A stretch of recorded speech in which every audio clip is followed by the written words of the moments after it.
bigger event than what was going down in Miami. Yeah, Celtics Heat Game 7 of the Eastern Conference Finals. Doc Rivers told his team Friday, pack for a week-long trip. He also played highlights of the '69 NBA Finals in the pregame, the one where Boston beat the Lakers in L.A. Tremendous work by the Celtics film department. Pregame speeches were impassioned as well. You're going to get punched tonight. Champions get hit, all right? But they keep punching. You cannot win a championship fight without throwing punches. You got to want this game as bad as your next breath. Let's go, man. Let's go. Let's go. Yeah, more on that prize fight comment coming up. Dwayne Wade giving his mom love. Celtics got off to a good start first quarter. Ray Allen steals the ball from Dwayne Wade, one of 4 Wade turnovers. Paul Pierce finished it off. He had 19. Celtics led 23-14. Time running down in the first. We use the Sports Center scope. Allen gets his hands on a LeBron pass. Rondo thinks he has a clear path, but LeBron is there to track it down. His lone block. It was dirty. The first team all-defensive member. His signature defensive play. Rondo was down for a bit, but he did stay in the game. Second quarter, Chris Bosh did not start. He came off the pine, and this isn't fair to Boston. At 3 tied things at 30. Later in the second, Celtics up 7. Rondo. All he does is produce.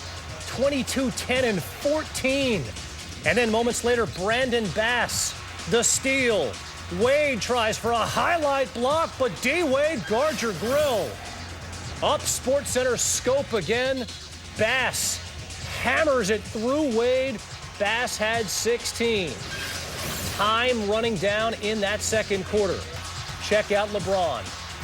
The steal, 2-on-1, and we have seen this before.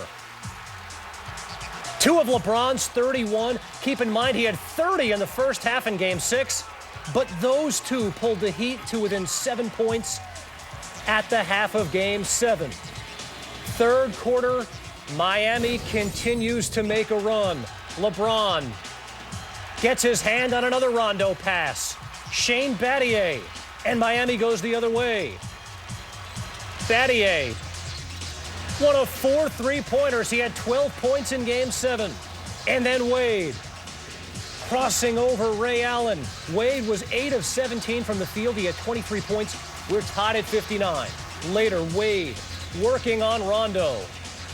Does it again, part of a 13-6 run, and Doc was not happy. You're champions. You know you're going to get hit, all right? You got to keep punching. We didn't come out punching this quarter yet, all right? Well, speaking of punchers, passionate Celtics fan Manny Pacquiao used his pre-fight time to watch the game. So much for thinking of Timothy Bradley. More on that in a minute. Fourth quarter, like a prize fight, they traded punches. LeBron takes the hit, still muscles it in. He'd complete the 3-point play. Heat led by 2. And then the Celtics answer. Kevin Garnett said, we got a lot of confident guys in here, a lot of guys who've been through Game 7s. We're going to take these cards and play them. Ray Allen's 3. Put the Celtics back in front. LeBron the tomahawk. James made no predictions about Game 7, simply said, I won't regret it. That put the Heat back in front by 1. And then Miami took over. Chris Bosh hit 3 threes in Game 7. He didn't have 3 threes in a game all season. Under 6 minutes to go, clock running down. LeBron, maybe the shot of the series. A 30-footer. Doc Rivers called it a backbreaker. And then Dwayne Wade closed it out for Miami in the paint. 95-86 Heat, to that point their largest lead of the game. Under 3 minutes to go, Wade. It was Miami's night. Wade said, we decided to come together and play together for a reason. During the next timeout, check out LeBron. Eyes closed, deep breath. He played all 48 minutes in Game 7. With under a minute to go, Doc Rivers takes out the big 3 for perhaps the final time as one unit.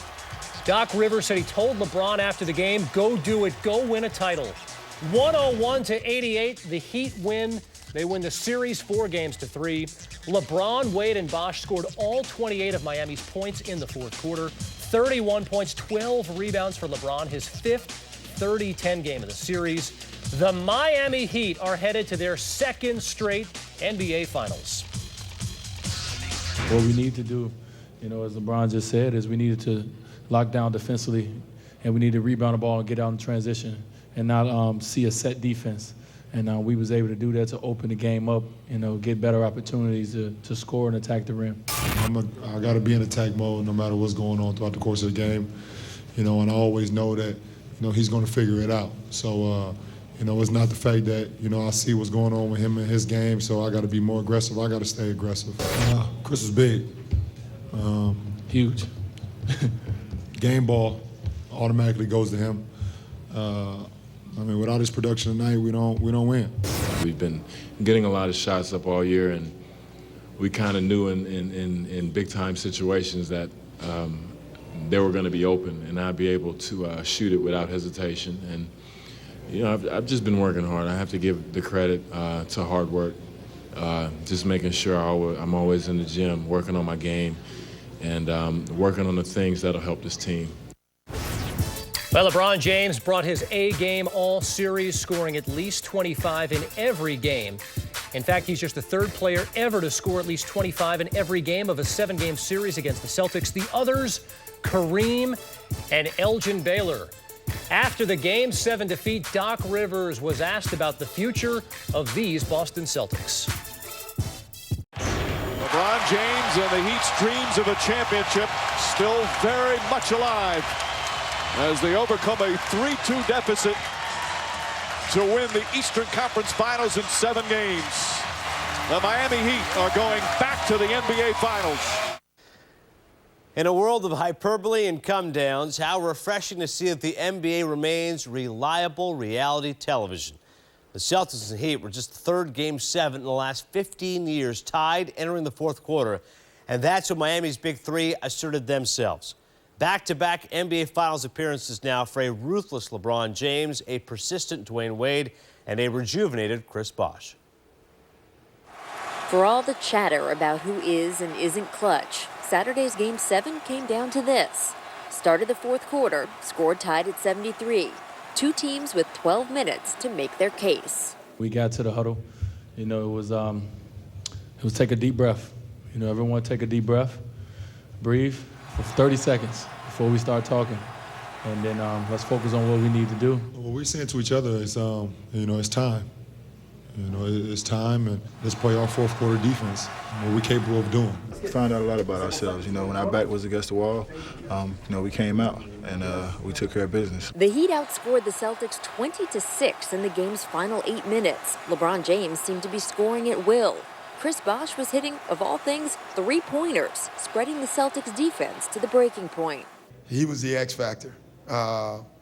He gave them exactly what they needed. In Game 7 Eastern Conference Finals, I've been thinking about things like this since I was a kid, so I just wanted to seize the moment. As the Heat players poured into the locker room post-game, they began to dance, a ritual that started as an inside joke, but has since evolved into a tradition every time they clinch a playoff series.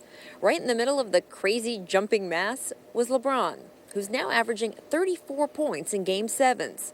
That's more points than Michael Jordan in Game 7s. Enough points to get the Heat back to the NBA Finals. In Miami, I'm Rachel Nichols, ESPN. All right, thank you very much, Rachel. The Heat have played just 3 more games than the Thunder this postseason. LeBron James and Dwayne Wade combined a total 287 more minutes, and Durant Westbrook could be a huge factor considering the age of the Thunder stars. What a save.